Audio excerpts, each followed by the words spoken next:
মুসলমান হয়ে যান, তারপরে যেহেতু আল্লাহ নিষেধ করেছে তারপরে আমি চান কবজ করবো, এই সুযোগ আছে? প্রিয় ভাই, ইত্তাকুল্লাহ, আল্লাহকে ভয় করো, হাক্কা তুকাতিহি, ভয় করার মতন ভয় করো। এই আয়াতে ভয় করার যে হক, তাফসিরে মারিফুল কোরআনে মুফতি শফি রহমাতুল্লাহি আলাইহি বলছেন যে ভয় করার হক হলো তিনটা, স্তর হলো তিনটা। কয়টা ভাই? এক নম্বর বলা হলো ভয় করার হক হলো একজন ইমানদার বান্দা কমপক্ষে শিরক থেকে নিজেদেরকে বিরত রাখবে। যদি কোনো ব্যক্তির মাঝে শিরক থাকে, ওই ব্যক্তি কখনো নিজেকে ইমানদার হিসাবে দাবি করতে পারবে না। ঠিক কিনা বলেন? এখন আমাদের মধ্যে শিরক আছে না নেই? শিরক আছে। শিরক মানে হলো আল্লাহর সঙ্গে অংশীদারি করা। এটা অন্য জাতি, হিন্দু বৌদ্ধ যারা আছে তারা মূর্তি তৈরি করে করে, আমরা মুসলমানেরা কেউ মূর্তি তৈরি করি না। কিন্তু মূর্তি তৈরি না করলে কি হবে? আল্লাহর যে আইনের বিধানের কিতাব দিয়েছেন কোরআনুল কারীম, এই কোরআনের আয়াত বাদ দিয়ে, আইন বাদ দিয়ে মানুষের আইন যারা মানি, তারা আল্লাহর সঙ্গে আরেকজন ব্যক্তির আইন মানার কারণে ওই ব্যক্তিকে আইনদাতা হিসেবে মানা হলো। ঠিক কিনা বলেন? তাহলে এটা কি শিরক নয়? এই তাকওয়ার তিনটা স্তর তিনি বলছেন। এক নাম্বার হলো শিরক থেকে, যাবতীয় শিরক থেকে নিজেদেরকে বিরত রাখা। দুই নম্বর হলো আল্লাহ এবং রসুলের যাবতীয় অবাধ্য কাজ থেকে নিজেদেরকে বিরত রাখা। তিন নম্বর হলো আল্লাহ এবং রসুলের অবাধ্যকর যে সমস্ত কাজ আছে এগুলো থেকে নিজের অন্তরকেও দূরে রাখা। যারা বলেন সুবহানাল্লাহ। এই তিনটি কাজ যদি করা হয় তাহলে ভয়ের হক আদায়। প্রিয় ভাইরা, ভয় কারে বলে, তাকওয়া কারে বলে, এটার উদাহরণ আপনাদেরকে যদি দেই তাহলে আপনাদেরকে বলবো যে এই যে আমাদের হাঁস আছে না, গ্রামের যে হাঁস, এগুলাকে কি বলি আমরা? পাতি হাঁস নাকি? থাকে কোথায়? পানিতে। কোথায় থাকে হাঁস? কোথায় থাকে হাঁস? থাকে পানিতে। পানির উপর চলে, পানিতে মাঝে মাঝে ডুব দেয়। কিন্তু হাঁসের গায়ে কি কোনো পানি থাকে? বলেন তো, ডুব দেওয়ার পরে, ওঠার পরে, পাখা ঝাপটানি দেওয়ার পরে কোনো পানি থাকে? বাইম মাছ কাদার মধ্যে থাকে, টান মারলে ওর গায়ে কোনো কাদা থাকে? গুছি মাছের কাছে কোনো কাদা থাকে? তার মানে তাকওয়াবান হাঁস পানির উপরে থাকে, পানির উপরে চলে, পানির উপরে ডুব দেয়, কিন্তু তার শরীরে কোনো পানি।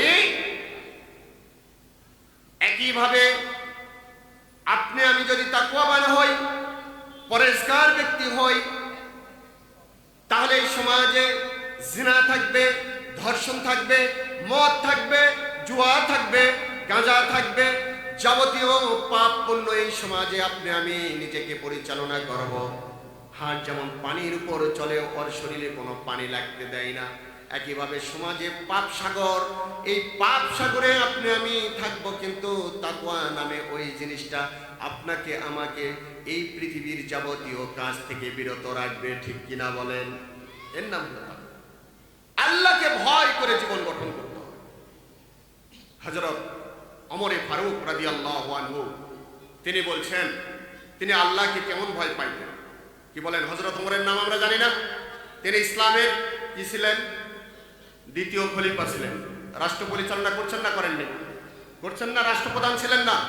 আমরা তো এখন বলি যে হুজুরেরা মসজিদে মেম্বারে যায়, শুক্রবার করে একটা খুতবা দিবে জুমার দিনে, এরপরে মিলাদ মৌলুদ পড়াবে, এরপরে মানুষ মারা গেলে জানাজা পড়াবে, তারপরে 40 দিন পরে গোল হয়ে বসে কোরআন খানি করবে। এটাই হলো হুজুরদের কাজ নাকি? না। হযরত ওমর ফারুক রাষ্ট্র পরিচালনা করেছেন না করেননি? তা হযরত ওমর যদি করে, তাহলে আমাদের সমাজের হুজুরেরা যদি করে, এটা কি দোষের হবে না? বরং এটা করা আপনার আমার জন্য হযরত ওমরের একটা সুন্নাহ হবে। ঠিক কিনা বলেন? হযরত ওমর ফারুক রাদিয়াল্লাহু আনহু তিনি অর্ধেকটা পৃথিবীর শাসক। তিনি ছিলেন জান্নাতের সুসংবাদ প্রাপ্ত ব্যক্তিদের মধ্যে দ্বিতীয় নম্বর। এক নম্বরে ছিলেন হযরতে আবু বকর সিদ্দিক রাদিয়াল্লাহু আনহু, 2 নম্বরে ছিলেন হযরত ওমর ফারুক রাদিয়াল্লাহু আনহু। আশারায়ে মুবাশশিরা 10 জন সাহাবীদের দুনিয়ার থাকা অবস্থায় জান্নাতের সার্টিফিকেট যারা পেয়েছেন তাদের মধ্যে 2 নম্বর লোক হলো হযরত ওমর ফারুক। ঠিক কিনা বলেন? উনি বলছেন, আমি কিয়ামতের ময়দানে আল্লাহ রাব্বুল আলামিনকে এতটাই ভয় পাই, আল্লাহ রাব্বুল আলামিন যদি ঘোষণা করে দেন কিয়ামতের ময়দানে একজন ঘোষককে দিয়ে আজকের হাসরের ময়দানে সমস্ত মানুষগুলো জান্নাতে চলে যাবে, একজন মানুষ শুধু জাহান্নামে যাবে। হযরত ওমর ফারুক রাদিয়াল্লাহু আনহু বলছেন, আমি আমার রবকে এমন ভয় করি, আমার মনে হয় সব মানুষগুলো জান্নাতে চলে যাবে, আমি শুধু জাহান্নামে যাব। জোরে বলেন না? এভাবে ভয় করি, অথচ দুনিয়াতেই তিনি আল্লাহ তাআলার হাবিবের মুখে জান্নাতের সার্টিফিকেট পেয়েছেন। জোরে বলেন সুবহানাল্লাহ। আবার হযরত ওমর ফারুক রাদিয়াল্লাহু আনহু বলছেন, আল্লাহ রাব্বুল আলামিন যদি ঘোষণা করেন এই আজকের হাসরের ময়দানে সমস্ত মানুষগুলো আল্লাহর জাহান্নামে চলে যাবে, একটি মানুষ শুধু জান্নাতি হবে, আমি ওমর আমার রবকে এমনই ভরসা রাখি, এতটাই ভালোবাসি, মহব্বত করি, আমার মনে হবে সব মানুষগুলো জাহান্নামী হতে পারে, একটি মানুষ জান্নাতি, সেই মানুষটি আমি ওমর হয়ে যেতে পারি। যারা বলেন সুবহানাল্লাহ। এজন্য রাসূল বলেছেন, আল ঈমানু বাইনাল খাউফি ওয়ার রাদা, ঈমান হলো ভয় আর আশা। আপনি ভয় করে ইবাদত করবেন, আল্লাহকে সন্তুষ্ট করার জন্য যাবতীয় ইসলামের বিধিবিধানগুলো মেনে চলবেন, আবার এমনও আশা রাখবেন পাপও যদি হয়ে থাকবে আপনার বিশ্বাস আস্থা আল্লাহর প্রতি এমন থাকতে হবে যে আল্লাহ রাব্বুল আলামিন আমাকে ক্ষমা করে জান্নাতে যাবেন। ঠিক কিনা বলেন? প্রিয় ভাইরা আমার, তাকওয়া যে আয়াত আমরা পড়েছি, তাকুল্লাহ, আল্লাহ তাআলা বলছেন যে তোমরা আমি আল্লাহ আমাকে ভয় করেছ। ভয় কি? এটি হলো আপনার আমার জীবনের একটি গুরুত্বপূর্ণ বিষয়। এই তাকওয়া যদি কোনো ব্যক্তির থাকে তাহলে যাবতীয় সমস্ত অন্যায় অবিচার থেকে নিজেকে বিরত রাখতে, আর যদি তাকওয়ার অভাব হয় তাহলে পৃথিবীর এমন কোনো অন্যায় খারাপ কাজ নেই যে কাজটা এই মানুষটার দ্বারা করা সম্ভব নয়। এই পাপ কাজ থেকে বিরত রাখার জন্য যে জিনিসটা লাগবে সেই জিনিসটার নাম কি ভাই? জোরে বলেন কি? তাকওয়া। জোরে বলেন তাকওয়া। আজকে ইনশাআল্লাহ যতক্ষণ আলোচনা হবে এই তাকওয়ার একটি পয়েন্টে আলোচনা হবে, আমরা তাকওয়ার পয়েন্টটা ক্লিয়ার করে দেব ইনশাআল্লাহ। হযরতে ইউসুফ আলাইহিস সালাতু ওয়াস সালাম আল্লাহর একজন নবী ছিলেন, তিনি তাকওয়ার পরিচয় দিয়ে গেছেন। যখন তার 10 ভাই মিলে তাকে কোথায় ফেলাইছিল? কূপের মধ্যে ফেলেছিল। কূপের মধ্যে যখন পড়েন তখন তাকে বাঁচার মতন কেউ ছিল? বলেন, আল্লাহ ছাড়া বাঁচাবে এমন কেউ ছিল? তাফসীরে আসছে যে ওনাকে যখন কূপের মধ্যে ফেলা হচ্ছিল তখন পানিতে পড়ে ডুবে যেয়ে মরে যাবে, ওখানে সাহায্য করার কেউ ছিল না। কিন্তু আল্লাহ রাব্বুল আলামিন জিবরিল আমিনকে পাঠিয়ে দিলেন, দিয়ে বললেন যে যাও, আমার ইউসুফ পানি পড়ার আগেই জান্নাতের একটা পাথর নিয়ে যায় ওই কূপের মধ্যে স্থাপন করা, আমার নবী ইউসুফ আলাইহিস সালাম যেন ওই পাথরের উপর দাঁড়িয়ে থাকতে পারে। যারা বলেন সুবহানাল্লাহ। হযরত ইউসুফ আলাইহিস সালাতু ওয়াস সালাম জিবরিল আমিনের পাঠানো সেই পাথরের উপর পা দিয়ে দাঁড়িয়ে থাকলেন। ওই পাশ দিয়ে একদল কাফেলা পথ চলতে শুরু করলেন। পানির প্রয়োজন হলো, মরুভূমি এলাকা, পানি পাওয়া যায় না, পানি কোথায় পাবেন? তার মানে আল্লাহ তাআলা যাকে বাঁচান তাকে বাঁচার জন্য একটা পথ তিনি তৈরি করে দেন। ঠিক কিনা বলেন? কোন একটা ওসিলায় তিনি তাকে বাঁচাবেন। কাফেলার পানি শর্ট পড়লো, ওনারা বলল এখানে একটা কূপ দেখা যায়, এই কূপ থেকে তো আমরা পানি উঠাইতে পারি। ওনারা বালতি দিল, কি আশ্চর্য ব্যাপার, বালতিতে পানি তো উঠলো না, বরং পানির সঙ্গে হযরত ইউসুফ আলাইহিস সালাতু ওয়াস সালাম উঠলো। যারা বলেন সুবহানাল্লাহ। আর খুশি না বেজান? খুশি না? কারণ ওই সমাজে মানুষ বাজারে বিক্রি করা হতো, আর সেই তো আল্লাহর নবী, ফুটন্ত গোলাপ, রক্তিম চেহারা, ছোট মানুষ। সবাই বলল সুন্দর একটা গোলাম পেয়েছি, চলে এনে যে আমরা বাজারে বিক্রি করে দিই।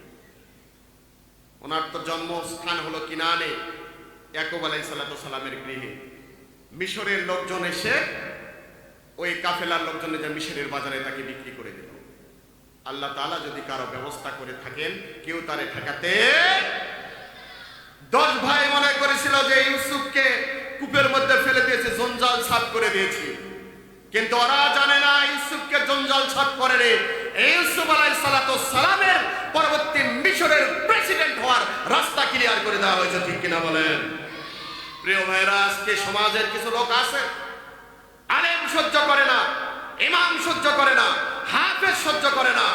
ওরা মনে করে যে আলেমেরা হলো এই সমাজের সবচেয়ে আমাদের জন্য বিপদ, কারণ আমরা জিনা করতে গেলে আমাদেরকে বাধা দেয়, মদ পান করতে গেলে আমাদেরকে বাধা দেয়, অন্যায় কাজ করতে গেলে বাধা দেয়, ঘুষ খাইতে গেলে বাধা দেয়, সিনেমার ব্যবসা করতে গেলে বাধা দেয়, সুদের উপর টাকা লাগালে বাধা দেয়। এই লোকগুলো হলো আমাদের জন্য বড়ই বিপদ। আলেম শূন্য সমাজ যেই দিন হবে সেই দিন আমরা শান্তিতে থাকতে পারবো, তাই মনে করে না করেন। এই জন্য মাঝে মাঝে কিছু কিছু লোকজন দেখা যায় আলেমদেরকে ধরে ধরে বিনা অপরাধে ফাঁসিও দেয়। ঠিক কিনা বলে? দেয় না? দেয় না? দেয় না? ইউসুফ আলাইহিস সালামের 10 ভাই মনে করলো ইউসুফকে বিদায় করে দিলাম, ইউসুফকে যদি আমার আব্বা বেশি ভালোবাসেন, এখন ইউসুফ বিদায় হয়ে গেলে সেই ভালোবাসাটা আমরা পাবো। ইউসুফ আলাইহিস সালামকে ওরা মৃত্যু মনে করে চলে গেল। কূপ থেকে ওই কাফেলা উঠালেন, এরপরে তাকে নিয়ে মিশরের বাজারে বিক্রি করে দেওয়া হলো। ঘটনা আপনাদের জানা। হযরত ইউসুফ আলাইহিস সালামকে ক্রয় করলেন যিনি, তিনি হলেন মিশরের বাদশা আজিজ মিশর। ঠিক কিনা বলেন? আজিজে মিশর তাকে ক্রয় করলেন, বাসায় নিয়ে গেলেন, আদর যত্ন করে রাখেন নিজের সন্তানের মতো করে। আজিজে মিশরের স্ত্রী বিবি জুলাইখা তার প্রতি আকৃষ্ট হলো। ইউসুফ আলাইহিস সালাম নব যৌবনে টইটম্বর একজন তপ্ত তাজা যুবক মানুষ, তার প্রতি মনিবের স্ত্রী আকৃষ্ট হলো। বারবার প্রস্তাব দিলে, ইউসুফ আমি তোমার লাভ করি, ভালোবাসি, আই লাভ ইউ। ইউসুফ আলাইহিস সালাম বললেন আই হেট ইউ। ও বলছেন আমি তোমারে ভালোবাসি, উনি বলছেন আমি আপনাকে ঘৃণা করি। সুবহানাল্লাহ। আমাদের সমাজের যুবকেরা কি তাই বলবে? সুন্দরী যদি কেউ আসে বলে যে প্রপোজ করে আই লাভ ইউ, বলে I love you, I love two, নাকি 2 না 3? ও আই লাভ ইউ টু। আচ্ছা, যাই হোক, ইউসুফ আলাইহিস সালাম ছিলেন তাকওয়াবান।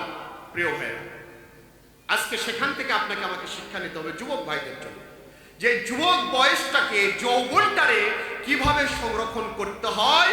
তাকওয়া থাকার কারণে নিজের মান, ইজ্জত, আব্রু, এই ঈমানকে কিভাবে হেফাজত করতে হয় তার দৃষ্টান্ত স্থাপন করেছেন মহান রব্বুল আলামিন কোরআনুল কারীমের মধ্যে হযরতে ইউসুফ আলাইহিস সালামের ঘটনা বর্ণনা করে। ঠিক কিনা বলেন? জুলাইখা এসে বলল আই লাভ ইউ, উনি বললেন আই হেট ইউ, আমি আপনাকে ভালোবাসি না। ভালোবাসি তো মনিবের ওয়াইফ হিসাবে ভালোবাসি, আমার প্রেমিকা হিসাবে নয়। জোরে বলেন মারহাবা, সুবহানাল্লাহ। জুলাইখা হাজারো চেষ্টা করলো, পারল না। একদিন গভীর রাত্রিতে জুলাইখার মাথায় চিন্তা হলো যেভাবেই হোক ইউসুফকে আমার বসে আনতে হবে। রাত 12টা 45 মিনিট 46 সেকেন্ড। ঘর বানিয়ে নিয়েছেন আগে, 7টা দরজা পার দিয়ে লাস্টের ঘর। ওনার যে দাসী ছিল কালিমামা, ওরে বলল ইউসুফরে ডাকো। 8-12টার দিকে যে ডাকা হলো, ইউসুফ তোমাকে ডেকেছে বিবি জুলাইখা। ইউসুফ আলাইহিস সালাম বললেন না, এত রাত্রে আমি যেতে পারবো না, যাই বলো কাল সকালে দেখা করি। ফিরে গিয়েছে, বলছে ইউসুফ কালকে আসবেন। বললো না, কালকে নয়, জরুরি কথা আছে, আজকে আসতে হবে। এখন বলেন তো গোলামের কি না বলার সুযোগ আছে? বাধ্য হয়ে চলে গেলেন। কালিমামা এক এক করে 7টা দরজা পাড়ি দিয়ে 7 নম্বর রুমের মধ্যে যখন ঢুকাইছেন, ওখানে দেখা গেল খুব সাজগোজ করে, পরিপাটি করে, কমপ্লিটলি একটা প্রস্তুতি নিয়ে জুলাইখা অপেক্ষা করছেন। জোরে বলেন নাউজুবিল্লাহ। ইউসুফ আলাইহিস সালাম আল্লাহর নবী মাথাটা নিচু করলেন, বললেন আমারে ডেকেছেন এত গভীর রাত্রে কেন বলেন? বলে ইউসুফ কি তুমি জানো না, বারবার তোমার এই প্রস্তাব দিই, তুমি প্রস্তাব প্রত্যাখ্যান করো। আজকে চূড়ান্ত সিদ্ধান্ত নিয়েছি, তোমাকে আমার প্রস্তাবে রাজি হইতে হবে। যদি তুমি রাজি না হও প্রয়োজন বলে তোমাকে জীবনে হত্যা করে দেওয়া হবে, আমার বাড়িতে যে থাকো, আমার বাড়িতে খাও, রাজকীয় পরিবেশে তোমাকে এখানে রাখা হবে। ইউসুফ আলাইহিস সালাম বললেন, সব কিছু থেকে আমার মালিক হলেন সবার উপরে, আমার মালিক অসন্তুষ্ট হয় এমন কোন প্রস্তাবে আমি রাজি হতে পারবো না, দয়া করে এই প্রস্তাব আপনি ফেরত নেন, অন্য যে কোনো কথা বলেন আমি সেটা আপনার হুকুম তালিম করতে আমি প্রস্তুত রয়ে গেছি। জুলাইখা বললেন, না, আমি কি তোমাকে দিয়ে কোনো কাজ করাতে চাই না, আমার মনের একান্ত খায়েশ তুমি আমার সঙ্গে ফিজিক্যালি রিলেশন করবা। ইউসুফ আলাইহিস সালাম রাজি হলেন না। জুলাইখা এবার আস্তে আস্তে পাগল হয়ে গেলেন, উম্মাদ হয়ে গেলেন। ইউসুফ আলাইহিস সালামকে ধরবেন। কোরআনুল কারীমে সূরা ইউসুফে আল্লাহ রাব্বুল আলামিন 23 নম্বর আয়াতে কারিমায় বলছেন, ওয়া গাল্লাকাতিল আবওয়াবা, দরজাগুলো ওই মহিলা একটা একটা করে বন্ধ করে দিল, 60টা দরজা বন্ধ তালাবদ্ধ করা হলো। ওয়াকালাত হাইতা লাকা, এরপরে ওয়াকালাত ওই মহিলা বিবি জুলাইখা বলল, হাইতা লাকা, এদিকে আসো, আমি তোমাকেই বলছি।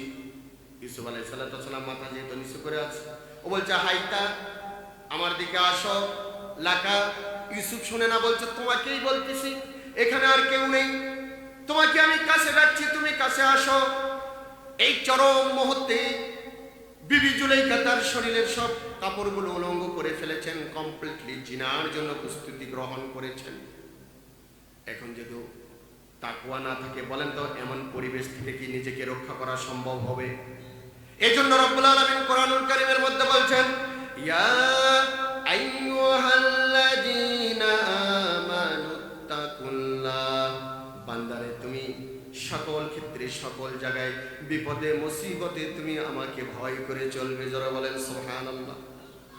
আমার ভয় যদি তোমার থাকে, রাতের বেলাও তুমি অন্যায় করতে পারবে না, দিনের বেলাও অন্যায় করতে পারবে না।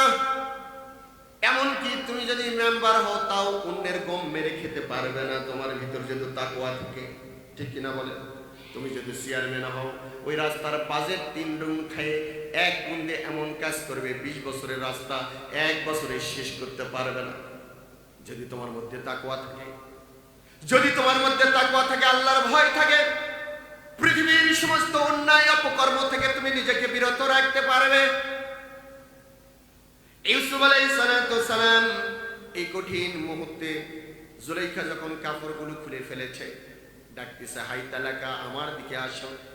ইউসুফ আলাইহিস সালাম মাথা নিচু করলেন, বললেন, তুমি কি আমার কথা শুনবে না? উনি বললেন যে দেখো, ক্বালা মা'আল্লাহি, আমি আমার রবের কাছে আশ্রয় চাচ্ছি, প্রশ্রয় চাচ্ছি। এই কথা বলার পরে জুলাইখা তার পরনের কাপড়গুলো দিয়ে ঘরের মধ্যে যে মূর্তি ছিল, মূর্তিগুলোর মুখ ঢাকতেছে। ইউসুফ আলাইহিস সালাম বললেন, জুলাইখা, মূর্তির মুখ ঢাকো কেন? বললো যে দেখো, এখন তোমার সঙ্গে আমার ফিজিক্যালি রিলেশন হবে, এই খারাপ দৃশ্য যদি আমার মূর্তিগুলো, আমার খোদাগুলো দেখে, আমি এই মূর্তিগুলোকে আমার রব মনে করি, খোদা মনে করি, তাকিয়ে তাকিয়ে দেখবে আমি তোমার সঙ্গে এই খারাপ কাজটা করব, আমার বড় লজ্জা করে। এই জন্য আমি মূর্তির মুখগুলো, চোখগুলো আমি ঢেকে দিচ্ছি কাপড় দিয়ে। ইউসুফ আলাইহিস সালাম বললেন, জুলাইখা, তোমার ভাগ্য কত ভালো, তুমি যে মূর্তির ইবাদত করো, তোমার আল্লাহ, তোমার রব, যার চোখগুলো কাপড় দিয়ে ঢেকে দেওয়া যায়। কিন্তু আমি এমন এক রবের ইবাদত করি, এমন এক রবের প্রতি ঈমান রেখেছি, এমন এক রবকে আমি ভয় করে চলি। ওই রব আরশ আজিমে থেকে মাটির নিচে যদি গর্ত করে কোনো মানুষ অন্যায় কাজ করে, সেটিও আমার রব দেখেন। যদি সাগরের অতল গহ্বরে পানির ভিতরে যায় কোনো মানুষ অন্যায় কোন অপকর্ম করে, সেটাও আমার রব দেখেন দিবালোকের মতো। রাতের অন্ধকারে যদি কোনো মানুষ অন্যায় কাজ করে, সেটাও আমার মাবুদ দেখেন, দিনের বেলা করলেও দেখেন। আকাশের উপরে সে উঠেও যদি কোনো মানুষ অন্যায় করে, সেখানেও আমার রবের চোখকে ফাঁকি দেওয়া যায় না। লা তাখুযুহু সিনাতুন ওয়ালা নাওম, আমার রব তো তন্দ্রাতেও যান না, নিদ্রাতেও যান না, সব সময় বান্দার সকল কাজগুলো তিনি পর্যবেক্ষণ করেন, পরিদর্শন করেন, সবগুলো তার কাছে ওপেন হয়ে যায়। যারা বলেন সুবহানাল্লাহ। জুলাইখা, তুমি তো তোমার রবের মুখ কাপড় দিয়ে ঢাকতে পারলা, কিন্তু আমি তো আমার রবের মুখ কাপড় দিয়ে ঢাকতে পারছি না। সুতরাং আমি আমার ওই রবের কাছে আশ্রয় চাচ্ছি, প্রশ্রয় চাচ্ছি। ক্বালা মাআযাল্লাহি ইন্নাহু রাব্বি আহসানা মাসওয়ায়া। ইউসুফ আলাইহিস সালাতু ওয়াস সালাম বললেন, আমি আমার রবের কাছে আশ্রয় চাই। ইন্নাহু রাব্বি, নিশ্চয়ই তিনি আমার রব, তিনি আমার মালিক। যারা বলেন আল্লাহু আকবার। আহসানা মাসওয়ায়া। ইউসুফ আলাইহিস সালাতু ওয়াস সালাম বললেন, জুলাইখা, আমার থাকার কোনো ব্যবস্থা ছিল না। আমার ভাই দর্জন ভাই আমাকে হিংসা করে কূপের মধ্যে ফেলে দিয়েছিল। আমার মাবুদ, আমার রব আমাকে ওই কূপের মধ্যে, পানির মধ্যে ডুবতে দেন নেই। যদি আল্লাহ রাব্বুল আলামিন পাথর না পাঠায় দিতেন, ওখানে আমার জীবন শেষ হয়ে যেত। কত অনুগ্রহ করে, আদর করে আমার রব আমাকে বাঁচায় দিয়েছেন। সেখান থেকে বাজারে বিক্রি হলাম গোলাম হিসাবে। খারাপ কোনো জায়গায় আমার রব আমাকে দেন নেই। আমারে নিয়ে যাওয়া হলো রাজার বাড়িতে, রাজকীয় পরিবেশে আমি বড় হয়ে উঠলাম। আমি কেমনে ওই রবের অবাধ্য হয়ে তোমার প্রস্তাবে রাজি হব? জোরে বলেন সুবহানাল্লাহ। তিনি বললেন, ইন্নাহু লা ইফলিহুজ জালিমুন। ওই রব্বুল আলামিন কখনো কোনো জালেমকে সহ্য করেন না, পছন্দ করেন না। সুতরাং জুলাইখা, আমি তোমার প্রস্তাবে রাজি হতে পারলাম না। হযরত ইউসুফ আলাইহিস সালাতু ওয়াস সালাম যখন এরকম অবস্থায় পড়ে গেলেন, জিবরিল আমিন এসে বললেন, তোমার রব বলেছেন ওই যে আসমানের উপরে, ছাদের উপরে তাকায় দেখো। ছাদের উপরে তাকায় দেখলেন, তাফসীরের মধ্যে আসছে আল্লাহ রাব্বুল আলামিন সেই সময় কোরআন নাজিল হয়নি, কিন্তু কোরআনের একটি আয়াত ভাষায় দিলেন। যারা বলেন সুবহানাল্লাহ। লা তাকরাবুজ জিনা ইন্নাহু কানা ফাহিশাতান ওয়া সাআ সাবিলা। কোরআনের সূরা বনী ইসরাঈলের সম্ভবত 28 নম্বর আয়াত। এই আয়াতে কারিমায় আল্লাহ রাব্বুল আলামিন ছাদের উপরে লিখে দিলেন, তার মানে ভিডিওর মাধ্যমে দেখালেন। ইউসুফকে বললেন, জিবরিল দেখো ছাদের উপরে কি দেখা যায়। বলা হলো, বান্দা আমার, জিনা করা তো দূরের কথা, জিনার নিকটবর্তী হওয়া যাবে না। এরপরে ভিডিও কলের মাধ্যমে দেখতেছেন ওনার পিতা হযরত ইয়াকুব আলাইহিস সালাতু ওয়াস সালাম মুখ নড়াচ্ছে, কথা বলতেছে। জোরে বলেন আল্লাহু আকবার। যে যুগে মোবাইল ছিল না, টেলিফোন ছিল না, ভিসিআর ছিল না, ভিসিপি ছিল না, প্রজেক্টর ছিল না, সেই সময় আল্লাহ রাব্বুল আলামিন ইউসুফ আলাইহিস সালাতু ওয়াস সালামকে ভিডিওর মাধ্যমে তার বাবাকে দেখাইছেন। জোরে বলেন সুবহানাল্লাহ। তিনি সেই রব। প্রিয় ভাই, আজকে আমরা মনে করি বিজ্ঞান এত শত সেই সব তৈরি করেছে। কেউ কেউ বিজ্ঞানের প্রশংসা করতে করতে আল্লাহকেই ভুলে যায়। কিন্তু বিজ্ঞানীরা যখন এটার সূচনায় পায়নি, তখন আল্লাহ রাব্বুল আলামিন এই ভিডিও ক্যামেরা সেটিং করে দিয়েছেন। জোরে বলেন সুবহানাল্লাহ। দেখেন যে ইয়াকুব আলাইহিস সালাতু ওয়াস সালাম মুখ নেড়ে বলছে, ইউসুফ কোন জায়গায় আছো, সাবধান। এই অসৎ নারীর ষড়যন্ত্র থেকে সাবধান হও। তুমি একজন নবীর সন্তান, তুমি ভবিষ্যৎ নবী। তোমারে যেন এই কাজের মধ্যে আমি না দেখি। জোরে বলেন সুবহানাল্লাহ। বলেন তো ভাই, রুমের মধ্যে যদি আব্বা থাকে, ওই জায়গায় অন্যায় কাজ করা যায়? এখন তো আর বাবা ছেলেরা আর এই ভারসাম্য রক্ষা নেই। বাবা ছেলে একসঙ্গে বসে সিনেমা হলে সিনেমা দেখে, এরকম আছে না? লজ্জা শরম সব বেঁচে গেছে। স্টার জলসা, নাচ গান, হিন্দি গানের লিরিক্স, মা মেয়ে একসঙ্গে, বেটার বউ শাশুড়ি মেয়ে সবগুলা বসে টিভিতে দিচ্ছে, সমানে নাচতেছে আর সবাই মিলে দেখতেছে, হাততালি দিচ্ছে। জোরে একবার এর সে বেলজ্জা বেশরম এই পৃথিবীতে আল্লাহর জমিনে আর আছে বলে আমি মনে করি। প্রিয় ভাই, ইউসুফ আলাইহিস সালাতু ওয়াস সালামকে দেখা হলো, তার বাবা কথা বলছে। জিবরিল আমিন আসলেন, বলল, ভাই কিভাবে বাঁচব, বাঁচার উপায় কি, আমার রবের নির্দেশনা। হযরত জিবরিল আমিন বললেন যে তোমার রব তোমারে বলেছে যে তুমি এখান থেকে পালিয়ে যাও, দৌড় দাও।